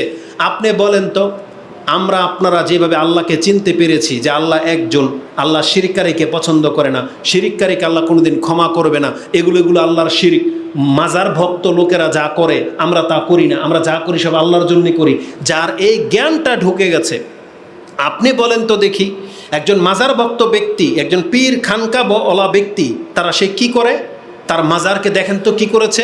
লাখ ও কোটি টাকা দিয়ে গম্বুজ শুধু বানিয়েছে, লাখ ও কোটি টাকা দিয়ে গম্বুজ বানিয়েছে, শান শৌকত, লাইটিং, উরুস, মাহফিল সব চলে। মন্দিরওয়ালাদেরকে দেখেন মন্দিরে কি করেছে? আনাগোনা ওদের থাকে, ওদের মান্যত টান্নত নিয়ে মন্দিরে সবসময় ধন্না দেয়। তাহলে আপনি আল্লাহর পরিচয় পেয়ে গিয়ে আপনি আল্লাহর জন্য কি করেছেন? যেই মসজিদে আল্লাহ সুবহানাহু ওয়া তাআলার নাম উচ্চারণ করা হয়, যেখানে তাওহীদের বলি বুলানো হয়, আপনি তাওহীদকে প্রতিষ্ঠিত করার জন্য আপনার মসজিদের এই টিনের অবস্থা এরকম কেন? আবাদ কেন হয় না? নামাজে 4-5 জন লোক কেন হয়? তাহলে আপনি আল্লাহর পরিচয় পেয়ে আল্লাহর জন্য আমরা কি করলাম? যেখানে একজন মাজার ভক্ত খানকাওয়ালা সে মরে গেছে, কবরে তারটা শান শৌকতের সাথে পিয়ানো বাজতেছে, মিউজিক বাজতেছে, নেশা চলতেছে, লাইটিং চলতেছে, আনাগোনা থেকেই গেছে, বরকতের জন্য মানুষ যায়। কিন্তু আল্লাহর বান্দারা কেন এরকম? আল্লাহর জন্য কোথায় করলাম? অথচ জেনে নেন আল্লাহ একটা সূক্ষ্ম মেসেজ আমাদেরকে দিয়ে দিয়েছে, বান্দা হ্যাঁ এটাই বাস্তব যে মন্দিরের পূজারী সে মন্দিরে যাবে, যে খানকা বাবা ভক্ত খাজার ভক্ত সে ওইদিকেই যাবে, ওটাকে শান শৌকতের সাথে উঁচা করবে, কবর করবে, পাকা করবে, লাইটিং করবে, টাইলস লাগাবে। কিন্তু যেই ব্যক্তি আল্লাহ এবং পরকালে বিশ্বাসী সে আল্লাহর ঘরকে আবাদ করবে, এটা আল্লাহ বলে দিয়েছে। তাহলে এই ধরনের মসজিদগুলো কোনো কবর মাজার পূজারীকে দিয়ে আবাদ হবে না। তো এটা কাদেরকে দিয়ে আবাদ হবে? যারা একমাত্র আল্লাহতে বিশ্বাসী। তাহলে যারা দাওয়াত পেয়ে গেছেন তারা পেছনে কেন থাকেন? তারা আগে কেন বাড়েন না? আল্লাহ সুবহানাহু ওয়া তাআলা তাদের সম্পর্কে বলেছেন, ইন্নামা ইয়ামুরু মাসাজিদাল্লাহি মান আমানা বিল্লাহি ওয়াল ইয়াউমিল আখির। নিশ্চয়ই আল্লাহর ঘর তো তারা আবাদ করবে যারা আল্লাহ এবং পরকালে বিশ্বাসী। আল্লাহ সুবহানাহু ওয়া তাআলা বলেছেন, আমানা বিল্লাহি ওয়াল ইয়াউমিল আখির ওয়া আকামাস সালাহ ওয়া আতাউ যাকাত, যারা নামাজ কায়েম করবে, যারা যাকাত দেয়, ওয়ালাম ইয়াখশা ইল্লাল্লাহ, তারা আল্লাহ ছাড়া আর কাউকে ভয় পায় না। তারা যারা আল্লাহ ছাড়া আর কাউকে ভয় পায় না, তার মানে আল্লাহ ছাড়া আর কারো কাছে কোনো আশা ভরসা নাই। আল্লাহ বলেছেন এই ধরনের ব্যক্তিরাই কেবল মসজিদকে আবাদ করতে পারবে। এটা আমাদের দাবি। এই জন্য আমরা হলাম সেই ব্যক্তি যারা আল্লাহ ছাড়া আর কাউকে আমরা ভয় করি না, আল্লাহ ছাড়া কারো কাছ থেকে আমরা আশার জন্য ধর্ণা ধরি না, আমরা কোনো মাজারে গিয়ে সাজদা করি না, আমরা কোনো খানকা ওলি দরবেশে বিশ্বাসী না যে তারা উল্টে ফেলতে পারে। আমরা জানি যে সমস্ত ক্ষমতা কার? আল্লাহর। তো যারা এই শিক্ষা পেয়ে গেছেন, এই আল্লাহর ঘরগুলোকে আবাদ করে এটা আপনাদের দায়িত্ব। আর সেটা শুধু ওই 5 ওয়াক্ত শুধু জুমার দিনে মসজিদে আসা এটা আবাদ না। আপনি যখন তখন এসে মসজিদে 2 রাকাত সালাত পড়বেন, বসবেন, এটা কোরআন নেবেন, কোরআন পড়বেন, কাউকে কোরআন শিক্ষা দিবেন, জিকির আজকার করবেন, নামাজ শেষ হয়ে যাবে, সবাই চলে যাবে, কিন্তু আপনি যাবেন না। কেন? কারণ আপনারা এখনো বহু জিকির আজকার বাকি আছে। এটা মসজিদ কেন্দ্রিক, এটাকে আমাদেরকে ধরে রাখতে হবে। আল্লাহ বলেছেন মুশরিকদের কাজ না মসজিদকে আবাদ করা। এই জন্য দেখবেন যারা মাজার ভক্ত তারা কোনোদিন মসজিদের ধারে প্রান্ত আসে না, তারা ওদিকেই পড়ে আছে। কিন্তু আমি আর আপনি তো আল্লাহ ভক্ত, তাহলে আমাদেরকে মসজিদ বিমুখ কে করলো? আল্লাহ সুবহানাহু ওয়া তাআলা বলেছেন, মা কানা লিল মুশরিকিনা আইয়ামুরু মাসাজিদাল্লাহ, মুশরিকদের কাজ না আল্লাহর ঘরকে সমুন্নত করবে, এটা মুশরিকদের কাজ না। বরং আল্লাহ সুবহানাহু ওয়া তাআলা তাওহীদবাদীদেরকে দিয়েই এই প্রতিষ্ঠিতের কাজ করিয়ে থাকেন, যেমন মদিনাকে আল্লাহ সুবহানাহু ওয়া তাআলা করেছেন। এই জন্য আল্লাহ সুবহানাহু ওয়া তাআলা মক্কার লোকদেরকে দিয়ে কিন্তু মক্কার খেদমত হতো, মক্কার খেদমত হইতো না? কত শান শৌকতের সাথে তারা মক্কাটাকে সামাল দিয়ে রেখেছিল, কিন্তু আল্লাহর কাছে এটা পছন্দনীয় হয় নাই। আল্লাহ এই জন্য তাওহীদবাদীদেরকে দিয়ে, মুহাম্মদ সাল্লাল্লাহু আলাইহি সাল্লামকে দিয়ে সেই ঘরকে আবার দখল করিয়েছেন, সেখান থেকে মূর্তি সমস্ত মুশরিকানা চিন্তা ভাবনাকে দূর করিয়েছেন। তার মানে আল্লাহ সুবহানাহু ওয়া তাআলা টিনের পছন্দ করে, কিন্তু সেটা তাওহীদবাদীদের হোক, এটা আল্লাহ পছন্দ করে। এই জন্য কোনো শিরকিয়ানা লোকদেরকে দিয়ে আশা ভরসা রাখেন না। আপনাদেরই কাজ এই মসজিদকে আবাদ করা, অন্যদের শান শৌকতের দিকে তাকানো যাবে না। আপনার এই টিনের ঘরের এই ছাউনির নিচে বসে আপনি ইবাদত করেন, আপনার নেকি বেশি হবে, আপনার একটা গ্রহণযোগ্যতা আছে, কারণ আপনি হচ্ছেন আল্লাহর বান্দা। আমরা হলাম আল্লাহর বান্দা, এই জন্য আল্লাহ আমাদেরকে ডেকেছেন। আল্লাহ বলেছেন মুশরিকদেরকে দিয়ে কোনোদিন মসজিদ আবাদ হবে না। কিন্তু আপনি তো দাবি করতেছেন আপনি মুশরিক না, তারপরও কেন আপনার মসজিদের মধ্যে লাইট জ্বলে না? কেন? কেন আপনার মসজিদের মধ্যে মুসাল্লি থাকে না? এটা কেন হয়েছে? বরং এই ধরনের একটা মসজিদ হয়ে যাওয়া মানেটা কি? এটা আপনারা কত বড় আল্লাহ সুবহানাহু ওয়া তাআলার নিয়ামত, যেখানে চারদিকে বেদাত আর খোরাফাত চলে, সেখানে আপনি কোরআন সুন্নাহ দিয়ে একটা মসজিদ পেয়ে গেছেন। আপনি এটার নিয়ামতের কদর করে শেষ করতে পারবেন? কোনোদিন কদর করতে পারবেন না। অতএব এগুলোকে আবাদ করার চেষ্টা করেন। রাসূলুল্লাহ সাল্লাল্লাহু আলাইহি ওয়াসাল্লামকে জানানো হয়েছে তারা এমন ব্যক্তি, রিজালুন লা তুলহিহিম তিজারাতুন ওয়ালা বাইউন আন যিকরিল্লাহ। আল্লাহ বলেছেন আর এমন ব্যক্তিরা হবে যাদের ব্যবসা বাণিজ্য, তাদের দুনিয়াবি ব্যস্ততা আল্লাহর স্মরণকে তাদেরকে বাধা দিয়ে রাখতে পারবে না। তার মানে তাদের বিজনেস যত বড় হয়ে যাক না কেন, যারা যত বড় পলিটিক্যাল ব্যক্তি হয়ে যাক না কেন, আল্লাহর জিকিরের ব্যাপার যখন আসবে, তাদের ব্যবসা বাণিজ্য, তাদের পরিবার, তাদের রাষ্ট্র তাদেরকে থামিয়ে রাখতে পারবে না। আজান হওয়া মাত্রই তারা সবকে উপেক্ষা করে দিয়ে আগে মসজিদমুখী হবে। এটা হওয়া উচিত ছিল। আল্লাহ বলছে রিজালুন লা তুলহিহিম তিজারা, আল্লাহর বান্দা তো তারাই যাদের ব্যবসা বাণিজ্য আল্লাহর স্মরণ থেকে যাদেরকে গাফেল করতে পারে না।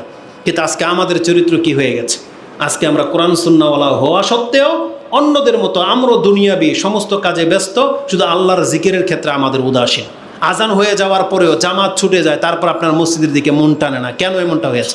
কোরআনকে একবার ধরে দেখলেন না, একটু জিকির করতে হবে, আল্লাহর কাছে দোয়া করতে হবে, এটা আমাদের অধিকাংশদের চরিত্র থেকে গায়েব হয়ে গেছে। এটা মোটেও কাম্য নয়। আল্লাহ আমাদেরকে বোঝার এবং সে অনুযায়ী আমল করার তৌফিক দান করুন। রাসূলুল্লাহ সাল্লাল্লাহু আলাইহি ওয়াসাল্লাম তিনি বলেছেন, এই মসজিদগুলোকে আল্লাহ সুবহানাহু ওয়া তাআলা জিকিরের জন্য, কোরআন তেলাওয়াতের জন্য, নামাজের জন্য কায়েম করতে বলা হয়েছে। কিন্তু মসজিদগুলো সম্পর্কে বলেছিলাম যে কিয়ামতের পূর্বে কি ঘটবে। রাসূলুল্লাহ সাল্লাল্লাহু আলাইহি ওয়াসাল্লাম তিনি বলেছেন, সায়াকুনু ফি আখিরিজ জামান কওমুন ইয়াকুনু হাদিসুহুম ফি মাসাজিদিহিম লাইসা লিল্লাহি ফিহিম হাজাতুন। এই হাদিসটা গত এই সপ্তাহে জেনেছি, যেটা এই মসজিদ কেন্দ্র করে যখন বক্তব্য করা হবে সার্চ করে এই হাদিসটা সামনে চলে আসছে। ইবনে হিব্বানে 6761-তে আপনি পাবেন, এবং সিলসিলাতুল আহাদিসা সাহিহার মধ্যে নাসরুদ্দিন আলবানী 1163-তে হাদিসটাকে সহি বলেছেন। কি আছে হাদিসে? রাসূলুল্লাহ সাল্লাল্লাহু আলাইহি ওয়াসাল্লাম বলেছেন, এই পৃথিবীতে যে বিপর্যয়গুলো দেখা দিবে তার একটা বিপর্যয় হলো মসজিদে মানুষ তো আসবে। কেমন মানুষ আসবে? রাসূল বলেছেন, সায়াকুনু ফি আখিরিজ জামান, কিয়ামতের একেবারে শেষ মুহূর্তে এই পৃথিবীতে এমন একটা জেনারেশন আসতে যাচ্ছে, কাউমুন, এমন একটা জেনারেশন আসবে, ইয়াকুনু হাদিসুহুম ফিল মাসাজিদ, মসজিদে তারা কথাবার্তা বলবে, এমন কথাবার্তা লাইসা লিল্লাহি ফিহিম হাজাতুন, আল্লাহর কোনো প্রয়োজন নেই। তার মানে মসজিদে এসে এমন বক্তব্য ঝাড়বে, এমন খুতবা হবে, এমন আলাপ আলোচনা হবে যেটার সাথে আল্লাহর কোনো সম্পর্ক নেই। বোঝেন? এমনও ব্যক্তিরা আছে দেখবেন, ইলেকশনের সময় আসলে টুপি নিয়ে প্রথম কাতারে তাকে সরাই দেওয়া হয়, একটু বড় বসেন, এটা আমাদের লোক আসছে, উনি একটু কথা বলবে, জুমার নমাজের আগে বা পরে কথা বলবে, ওনার মুখের ভাষাগুলো শুই নেন। আসছে মসজিদে জুমার দিন কিছু কথা বলবে, উনি যেই দলের, এই দলের কার্যক্রম ছাড়া আল্লাহর প্রশংসনীয় একটা কথাও তার মুখ দিয়ে বেরোবে না, একটা কথাও না। সমাজের উন্নয়ন কল্পে এইসব কথাবার্তা বলবে, কিন্তু এটার সাথে ধর্মের কোনো সম্পর্ক থাকবে না, মানে আল্লাহর সাথে। এটা নেকি, আপনি একবার সুবহানাল্লাহ বলেন, তার একটা নেকি আছে না নাই? কিন্তু এর মধ্যে সুবহানাল্লাহটাও বেরোবে না। এসে বলবে, আপনারা তো আমাকে চিনেন, দীর্ঘদিন আপনাদেরকে খেদমত করেছি, সে সুযোগ দিয়েছেন, আরেকবার সুযোগ দেন, যা করতে পারি না তা করে দেখাই। বুঝেন না? মানে এবার সুযোগ পাইলে তোমাদের আসল রূপটা দেখাও। এটা হচ্ছে তাদের মানে ভাষ্য, এটা তাদের ভূমিকা। এসে মসজিদের মধ্যে এইভাবে করে, একবার প্রকাশ্য তাদের খেলাফ এই হাদিস। তাদের কথা বাদ দেন, তারা হলে বছরে একবার আসে, 5 বছরে একবার আসে। কিছু ব্যবসায়ী আছে দেখবেন, তারা এসে তাদের কথাগুলো বলবে। কিছু দলের মাযহাবের ব্যক্তিরা আছে, তারা এসে তাদের পীর বুজুর্গের এইসব কথাবার্তা বলবে। আমরাও ব্যক্তিগত যদি কোনো পীর বুজুর্গের বরত্ব তুলে ধরি, আপনি জেনে নেন এটাও সেই দিকে যাবে যেটার সাথে আল্লাহর কোনো সম্পর্ক নেই। যেমন রমজান মাসে বলা হয়েছে না কিছু সায়েম, যে লাইসা লাহু হাজাতুন আইয়াদা তাআমাহু ওয়া শারাবা, কিছু সায়েম ব্যক্তি আছে, সিয়াম রেখেছে, কিন্তু আল্লাহর কাছে তার সিয়াম কোনো প্রয়োজন নেই। কেন? কারণ সে শুধু খাদ্য আর পানি থেকে বেঁচে ছিল, সে মিথ্যাও ছাড়ে নাই, মূর্খামিও ছাড়ে নাই, অশ্লীলতাও ছাড়ে নাই। তারপরে বলে আমি সায়েম, আমি রোজাদার ব্যক্তি, কিন্তু দেখেছে ফিল্ম, শুনেছে গান বাজনা, করেছে গীবত এবং সব রকমের মিথ্যাচার, ব্যবসায় দুর্নীতি সব ছিল, বলতেছে আমি রোজাদার ব্যক্তি। রাসূল কি বলেছেন? লাইসা লিল্লাহি হাজাতুন, আল্লাহর কাছে কোনো প্রয়োজন নাই এই ব্যক্তির সিয়াম। ঠিক তেমনি আমাদের মসজিদগুলোতেও এমন কওম জন্মাবে, খুতবা দেবে, বক্তব্য করবে, ওই যে মূল গোল মিটিং হয়ে মিটিল মিসিং করবে, এসে টাকা গুনবে ঠিকই, কোথায় কি লাগবে না লাগবে, কে কোন দায়িত্ব পালন করবে, শুধু এগুলো নিয়ে পেঁচাল পারবে, যেগুলো আল্লাহর কাছে কোনো প্রয়োজন নেই। বরং মসজিদে যদি কথা বলতে হয়, সেখানে একমাত্র আল্লাহর বরত্বের কথা চলবে। রাসূলুল্লাহ সাল্লাল্লাহু আলাইহি সাল্লাম যখনই মিম্বরে দাঁড়িয়েছেন, এটা নিছক পরকালমুখী। হয় তিনি দাজ্জালের ফিতনা জানাবে সেই জন্য দাঁড়িয়েছেন, বড় ধরনের বিপদ আসতে যাচ্ছে, ফিতনা শুরু হবে, তোমরা বাঁচো, পাপ ছাড়ো, আল্লাহর দিকে ঝোঁকো, এই ধরনের কথা বলা ছাড়া রাসূল কোনোদিন মসজিদের মিম্বরে এসে ভাষণ দেন নাই, অন্য কোনো কাজে না। যুদ্ধের ডাক দেওয়া হবে, মসজিদ থেকে ডাকা হয়েছে, এটা আল্লাহর জন্য। তার মানে যে কাজগুলো আল্লাহর সাথে রিলেটেড, এমন কাজ ছাড়া যত কথাবার্তা আছে, এগুলো আল্লাহ সুবহানাহু ওয়া তাআলার খেলাফ, এগুলো আল্লাহ কোনোদিন গ্রহণ করবে না, ছুঁড়ে ফেলে দেবে। আর রাসূল বলেছেন কিয়ামতের পূর্বে এই কাজগুলি মসজিদে বেশি হবে, আল্লাহর গুণগান কম হবে, আল্লাহর বরত্ব কম হবে, আল্লাহর জিকির আজকার কম হবে, কিন্তু মিটিং মিছিল সব কিছু এই মসজিদ কেন্দ্রিক হবে। আপনি যে সমস্ত কবর মাজার কেন্দ্রিক যে মসজিদগুলো আছে না, সেখানে যেয়ে দেখেন তারা সেখানে কাউলি গানে ব্যস্ত, কাউলি গায়, সেখানে খাজার বরত্ব অমুক তমুক গায়। তারা বলে তাদের ভাষা তো কত চরম, কত মিথ্যাচার থাকে আপনারা তো জানেনই। কাউলি তারা গায়, ওই যে আট্রসি, মেজবান্ডারি, এই সমস্ত জায়গাগুলোতে মধ্যে কত ভাষায় তারা সেই ব্যবহারগুলো করে, আমরা এটা বলতে চাই না। খাজা আজমিরি বা ওই যে যেটা ইন্ডিয়াতে বড় মাজার যেখানে আছে, সেখানে সব সময় ওই কে মানে কাউলির মধ্যেই তারা মাজারকে জিন্দা করে রেখেছে। তারা বলে যে, কিছুদিন আগে একটা মানে শুনলাম বলতেছে যে, মে সুন্নি ও আকিদে ওয়ালা হুঁ আর তু কিউ মুঝসে জলতা है, अरे मैं क्या सारा ज़माना भी मेरे खज़ा के पल पे पलता है, यहाँ खज़ा का सिक्का चलता है, यहाँ खज़ा का सिक्का चलता है। আমি যদি সুর দিয়ে বলি আপনারও ঝুম উঠে যাবে। এর যেভাবে বলছে মে সুন্নি আকিদে ওয়ালা হুঁ আর তু কিউ মুঝসে জলতা है, আমি তো সুন্নি, সে বলছে আমি তো সুন্নি, তুই আমার কেন নাক ছিটকাস। মে কিয়া সারা জামানা ভি মেরে খাজা কে পল পে পলতা है, লা হাওলা ওয়ালা কুওয়াতা ইল্লা বিল্লাহ, আস্তাগফিরুল্লাহ ওয়া আতুবু ইলাইহি। পুরা জামানাটাকে খাজায় চালায় না আল্লাহ চালায়? তাহলে তাদের তো এগুলো শান শৌকত, তারা এগুলো নিয়ে বেঁচে আছে, কিন্তু আমরা তো আল্লাহ সুবহানাহু ওয়া তাআলার জন্য বেঁচে আছি। তাহলে আল্লাহর বরত্ব কবে পৃথিবীতে কায়েম হবে? বাংলাদেশে নাকি 90%-এর অধিক মানুষ মুসলিম, অথচ সেখানে আজ পর্যন্ত আল্লাহর দিন কায়েম হয়নি। আল্লাহর কথা বলতে গেলে কত জমা খরচ দিয়ে কথা বলতে হয়, অথচ বাতিল আকিদার যে কোনো গণতন্ত্রের পক্ষ নিয়ে কথা বলতে তারা শান দাপটের সাথে কথা বলতেছে। তাহলে আপনি আল্লাহর বান্দা হয়ে কি লাভ হয়েছে? এই জন্য রাসূল বলেছেন, আল্লাহর কাছে একজন শক্তিশালী মুমিন 100টা ওই দুর্বল ইমানদার চাইতেও বেশি শ্রেয়। রাসূল সাল্লাল্লাহু আলাইহি ওয়াসাল্লামের হাদিসটা দেখে নেবেন, ওখানে 70 বা 100 যেটাই আছে তার কাছ থেকে আল্লাহর কাছে একজন শক্তিশালী মুমিন হচ্ছে প্রিয়। কেন আমরা এটা হইতে পারতেছি না? আজকে ইন্ডিয়ার মধ্যে মুসলিমদেরকে জায়গায় জায়গায় চিপা চাপায় একজনকে, আমাদের মুসলিমদের সেই চরিত্র কবে আসবে যে আমরা এর পাল্টা জবাব ওদেরকে দিতে পারবো? কেন আমরা শুধু ফেসবুকে স্ট্যাটাস দিয়েই খান্ত? কেন এটা প্রতিকার করতে হবে না? আর একটার জায়গায় 10টা মরে গেলে তখন না ওদের কলিজার মধ্যে ভয় ঢুকতো যে না, আমরা আর এটা করতে পারবো না। একটা হিন্দুর বাচ্চা যখন বলেছে যে কাশ্মীরের 26 জনের জায়গায় আমরা 260 জন প্রাণ চাই, তার মানে ওরা 260টা মুসলিমকে হত্যা করবে, এর জবাবে যদি আমরা বলতে পারতাম তারা 260টাকে একটা মুসলিমের রক্ত নতুন করে ঝরা তাদের 100টা লাশ জাগাতে ফেলে দেবে, তখন ওনারা ভয় পাইতো। কিন্তু আজকে আমাদের মুসলিমদের পক্ষ থেকে ডাক কেন দেওয়া হয় না? আজকে আপনার দেশে আপনি ইসলাম কায়েম করবেন, আপনি আওয়ামী লীগ আর বিএনপির গুতাগুতির কারণেই পুরো দেশ শেষ, রসাতলে যাচ্ছে। আল্লাহর দিন কবে কায়েম হবে? প্রত্যেকটা দল নিজ নিজ জায়গা থেকে শক্তিশালী হওয়ার চেষ্টা করতেছিল, তা আল্লাহর দল কবে জাগবে? আপনি তো মুসলিম, আপনি তো যুবক, তাহলে আল্লাহর জন্য কবে আপনি রাস্তায় নামবেন? কবে আল্লাহর জন্য আপনি ডাক দিবেন? কবে এটা হবে? অথচ দিন দিন আমাদের জীবন শেষ হয়ে যাচ্ছে। তা আল্লাহ সুবহানাহু ওয়া তাআলা, রাসূলুল্লাহ সাল্লাল্লাহু আলাইহি ওয়াসাল্লাম বলেছেন, কিয়ামতের পূর্বে এই পৃথিবীতে এমন ঘটবে যে মসজিদগুলোতে আল্লাহ সুবহানাহু ওয়া তাআলাকে সন্তুষ্ট করার মতন কথা খুব কম হবে। তারা ওই যে দলীয়করণ, ব্যক্তি স্বার্থ, এইসব নিয়েই কথা হবে, যেই কথা আল্লাহর কাছে কোনো মূল্য রাখে না। এটা সহিহ ইবনে হিব্বানের মধ্যে আপনি হাদিসটি 6761তে পেয়ে যাবেন। এবং রাসূল বলেছেন, মিন আশরাতিস সাআ, কিয়ামতের একটা নিদর্শন হলো আইয়াতাবাহা আন-নাসু ফিল মাসাজিদ, তোমরা দেখতে পাবে মানুষ মসজিদকে নিয়ে গর্ব করবে যে আমার অঞ্চলের মসজিদ সবচেয়ে সুন্দর, সবচেয়ে বড়। দেখবেন শুরু হয়ে গেছে, আরব দেশগুলোতে বহুত আগে থেকে শুরু হয়ে গেছে, বাংলাদেশে শুরু হয়েছে। নোয়াখালীর এটা সবচেয়ে জাঁকজমকপূর্ণ মসজিদ, ঢাকাতে সবচেয়ে বড় মসজিদ, অমুক জায়গায় এত সবচেয়ে বড় মসজিদ, এবং এত চাকচিক্যপূর্ণ, এত সুন্দর, এগুলো নিয়েই প্রতিযোগিতা শুরু হবে, কিন্তু মসজিদের ভিতরে থাকবে খালি। আজকে তাই হয়েছে। কিন্তু আপনার টিনের ঘর, মসজিদগুলো যদি এইভাবে জুমার দিন যেভাবে ভরা থাকে, যদি এটা যদি জোহরের ওয়াক্ত হইতো, এটা যদি আসরের ওয়াক্তে এটা হইতো, এটা হচ্ছে মসজিদের শান। আপনি গর্ব করে বলতে পারবেন, আলহামদুলিল্লাহ আমাদের মসজিদের 5 ওয়াক্ত 10 কাতার ফুল থাকে। বাংলার জমিনে একটা মসজিদ দেখাইতে পারবেন এরকম?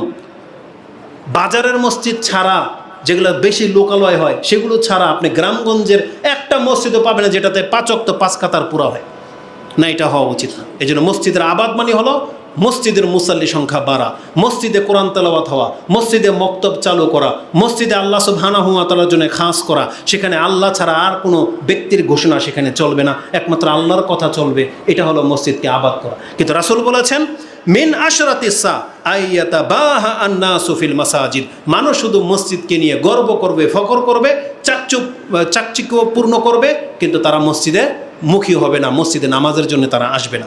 রাসূলুল্লাহ সাল্লাল্লাহু আলাইহি ওয়াসাল্লাম থেকে আরেকটা হাদিস আমি আপনাকে বলি, লা তাকুমুস সাআ, ওই ভাষাটাই, কিয়ামত ততক্ষণ পর্যন্ত কায়েম হবে না, হাত্তা ইয়াতাবাহান নাসু ফিল মাসাজিদ, যতদিন পর্যন্ত মুসলিমরা এক মসজিদ আরেক মসজিদের সাথে রেশারেশি, গর্বের আকার ধারণ না করবে ততদিন পর্যন্ত কিয়ামত হবে না। আর যখনই দেখবেন যে মসজিদ নিয়ে রেষারেষি শুরু হয়ে গেছে, তখনই বুঝতে পারবেন যে কিয়ামত আর বেশি দিন বাকি নাই। তখন আল্লাহর কাছে তওবা করবেন, তওবা করে দ্রুত ঈমান গ্রহণ করবেন, ভালো কাজ করা শুরু করে দেবেন।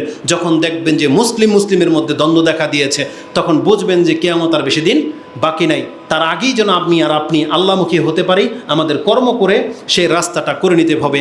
আল্লাহ সুবহানাহু ওয়া তাআলা আমাদেরকে বলেন, ওমান আযলামু মিম্মান মানাআ মাসাজিদাল্লাহি আইয়ুযকারা ফিহা ইসমুহু। এটা সর্বশেষ পয়েন্ট, এটা বলবো আজকে বাংলার জমিনে দুঃখের সাথে বলতে হয়, আমাদের হানাফি ভাইদেরকে বলবো, তারা তো আসলে মসজিদ ভাঙে না। হানাফিদের মধ্যে কিন্তু অনেক গ্রুপ আছে, ভাগ আছে।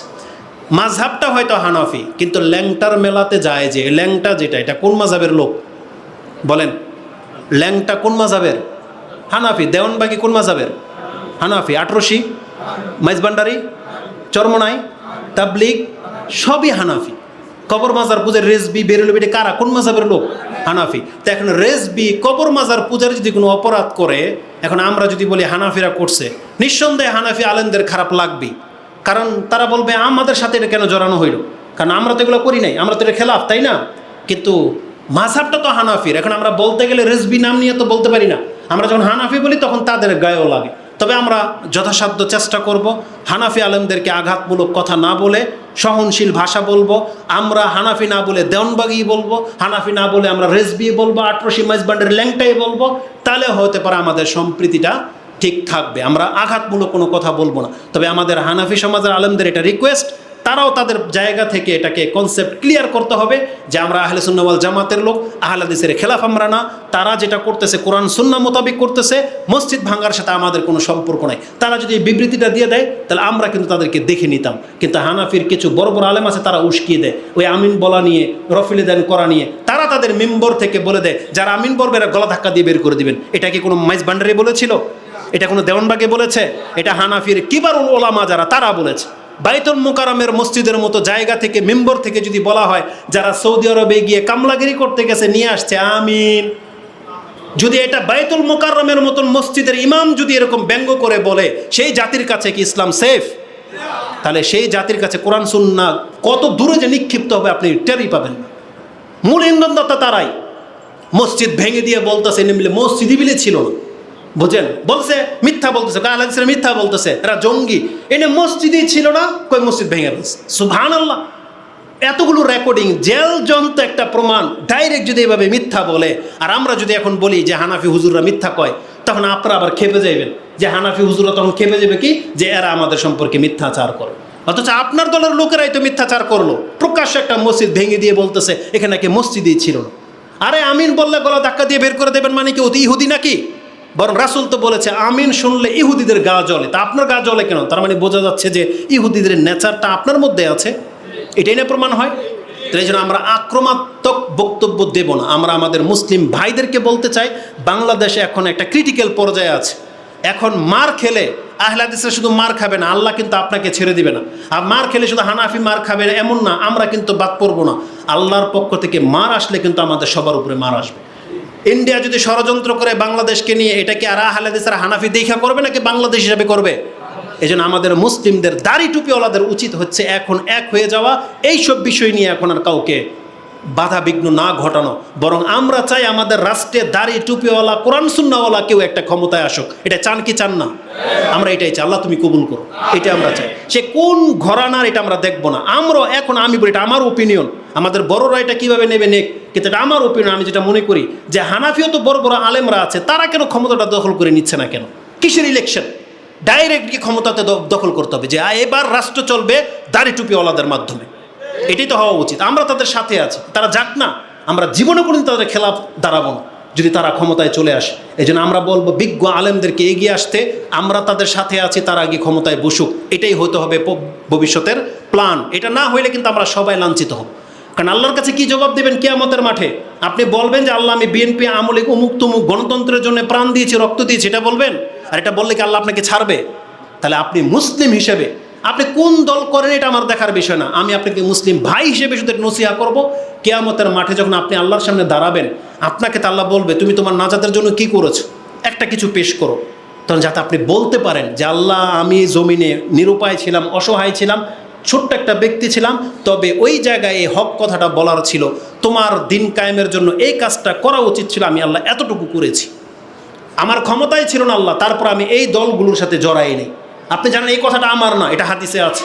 ইমাম মুসলিম রাহিমাহুল্লাহ 384 নম্বর হাদিসে আপনি পেয়ে যাবেন, যেখানে আছে আল্লাহ সুবহানাহু ওয়া তাআলা হাসরের মুসলিমদেরকে দেখিয়ে দিয়ে বলবে, এই যে সব দলের নেতাদের সাথে চলে গেছে, তোমরা এখানে কেন বসে আছো? তারা বলবে, আল্লাহ আমরা তাদের দুনিয়াতেও কুন্না আফকারা আলাইহিম, আমরা তাদের চাইতেও বেশি অমুখাপেক্ষী ছিলাম, মানে মুখাপেক্ষী ছিলাম, অভাবে ছিলাম, তারপরও আমরা দুনিয়াতে কোনোদিন তাদের সাথে মিশে যাই নাই। তারা যে পথ ধরেছে আমরা সেই পথ ধরি নাই, আমরা আল্লাহ তোমার পথে ছিলাম, আমরা অভাবে ছিলাম, অসহায় ছিলাম, তারপরও এই সমস্ত রাজনৈতিক দল, এই সমস্ত বাতিল পন্থাদের অন্তর্ভুক্ত আমরা হই নাই। আল্লাহ আজকেও আমরা তাদের সাথে যাই নেই, আমরা তোমার ইবাদত করেছি, তোমার অপেক্ষায় বসে আছি। এটা ইমাম মুসলিম লম্বা হাদিসের মধ্যে আপনি এটা পেয়ে যাবেন। 340, 41, 42, 43 এই 4টা হাদিস পড়েন, 4টা হাদিসের মধ্যে এই জায়গায় আছে। আমরা মুসলিমরা বলবো, আল্লাহ আমরা কোনো মুশরিকের সাথে অন্তর্ভুক্ত হইনি, আমরা তাদের দলভুক্ত ছিলাম না, তারা ছিনে বিনে খাবে। রাসূল বলেছে ফুরাত নদী থেকে স্বর্ণ বেরোবে, খবরদার তোমরা কিন্তু সেখানে যাবে না। তাহলে আমরা যারা যাব না, আমরা এটা আল্লাহর কাছে বলতে পারবো যে আল্লাহ আমরা যাইনি। যেমন